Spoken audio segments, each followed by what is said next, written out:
नमस्कार भक्तों, चलिए आज हम राधा अष्टमी व्रत की कहानी सुनते हैं। राधा माता गोलोक में श्री कृष्ण के साथ रहती थी। एक बार कृष्ण भगवान को गोलोक में राधा रानी कहीं नजर नहीं आई। कुछ देर बाद कन्हैया अपनी सखी विराजा के साथ घूमने चले गए। यह बात जब राधा रानी को मालूम हुई तो उन्हें गुस्सा आया और वो सीधे कन्हैया के पास पहुंची। वहां पहुंचकर उन्होंने श्री कृष्ण को काफ़ी भला बुरा कहा। राधा रानी का यह रवैया भगवान श्री कृष्ण के प्यारे मित्र सुदामा को बिल्कुल अच्छा नहीं लगा। सुदामा ने उसी वक्त बिना कुछ सोचे समझे राधा रानी को पृथ्वी पर जन्म लेने का श्राप दे दिया। राधा को इतने गुस्से में देखकर कृष्ण भगवान की सखी विराजा भी नदी के रूप में वहाँ से चली गई। राधा ने सुदामा से श्राप पाने के बाद उन्हें राक्षस कुल में पैदा होने का श्राप दिया।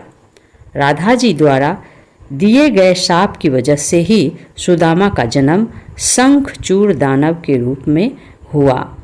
आगे चलकर वही दानव भगवान विष्णु का परम भक्त बना। दूसरी तरफ राधा रानी ने पृथ्वी पर वृषभानु के घर पुत्री के रूप में जन्म लिया। राधा रानी का जन्म वृषभानु जी के घर तो हुआ, लेकिन उनकी पत्नी देवी कृति के गर्भ से नहीं। दरअसल जिस समय राधा मैया और सुदामा ने एक दूसरे को श्राप दिया था, तभी भगवान श्री कृष्ण ने कहा था कि राधा, आपको वृषभानु जी और देवी कृति की पुत्री बनकर पृथ्वी पर रहना होगा। मनुष्य के अवतार में आपका एक वैश्य से विवाह होगा। वो मेरे अंशावतारों से ही एक होगा। इस तरह आप पृथ्वी पर भी मेरी ही बनकर रहेंगी, परंतु हम दोनों को बिछड़ने का दुख सहना होगा। इसके बाद कृष्ण भगवान ने राधा जी को मनुष्य योनि के रूप में जन्म लेने की तैयारी करने के लिए कहा। संसार के सामने वृषभानु जी की पत्नी गर्भवती हुई।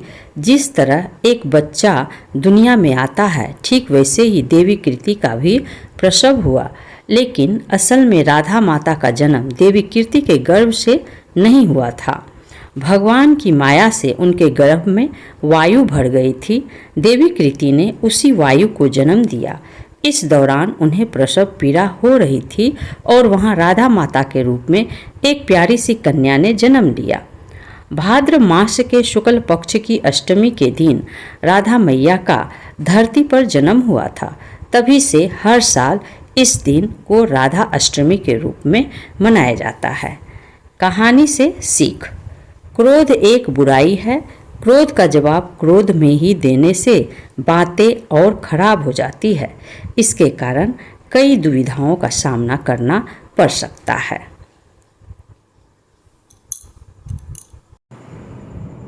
राधा अष्टमी की व्रत कथा।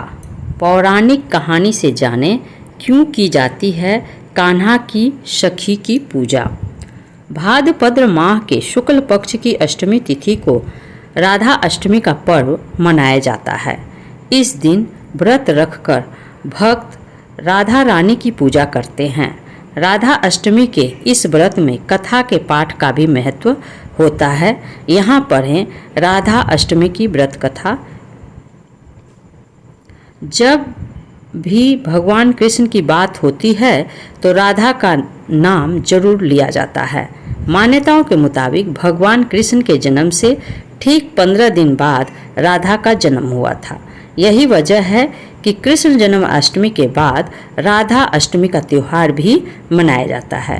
हर साल भाद्रपद माह के शुक्ल पक्ष की अष्टमी तिथि को राधा अष्टमी का सेलिब्रेशन होता है। वैसे तो देश भर में इस त्यौहार का सेलिब्रेशन होता है, लेकिन वृंदावन, मथुरा और बरसाना में इसका खास महत्व है। इस दिन व्रत रहकर राधा रानी की पूजा भी की जाती है। तो आइए जानते हैं इस साल राधा अष्टमी किस तारीख को पड़ रहा है।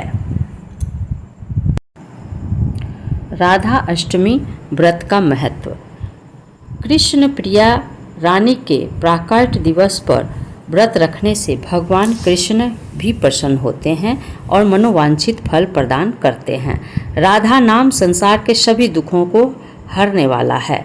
मान्यता के अनुसार इस व्रत को करने से धन की कमी नहीं होती है और घर में बरकत बनी रहती है। ऐसे रखें व्रत में पूजा विधि।